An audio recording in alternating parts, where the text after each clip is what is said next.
আমরা সবাই শোকাহত।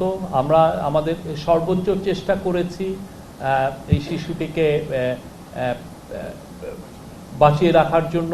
আমাদের মিলিটারি ডক্টররা প্রাণান্তকর চেষ্টা করেছেন। আর যারা এই এই ঘটনায় অভিযুক্ত তাদের সবাইকেই অলমোস্ট অ্যারেস্ট করা হয়েছে এবং আজকে চিফ অ্যাডভাইজার নিজে নির্দেশ দিয়েছেন। উনি তো আজকে শোক প্রকাশ করেছেন এই মৃত্যুতে এবং উনি কঠোরভাবে নির্দেশ দিয়েছেন যে এদেরকে যারা যারা অভিযুক্ত তাদেরকে যাতে খুব দ্রুত বিচারের আওতায় আনা হয়। আর আপনারা জানেন ধর্ষণ বিষয়ে যে আমাদেরকে এই যাতে কেসগুলো খুব দ্রুত ট্রায়াল হয় এবং এটা যাতে ভার্ডিক্টটা তাড়াতাড়ি আসে এবং এইগুলোর ক্ষেত্রে যাতে ইনভেস্টিগেশনটাও খুব যাতে প্রপারলি হয়, এগুলোর ব্যাপারে আমাদের তো আমরা অলরেডি অ্যাডমিনিস্ট্রেটিভ কিছু নির্দেশনা গিয়েছে, সাথে লিগালিও কিছু কিছু যে চেঞ্জ যেগুলো এনেছে সেটা আমাদের অ্যাডভাইজার আসিফ নজরুল উনি জানিয়েছেন। অলরেডি এটা নিউজ পেপারগুলোতে এসছে।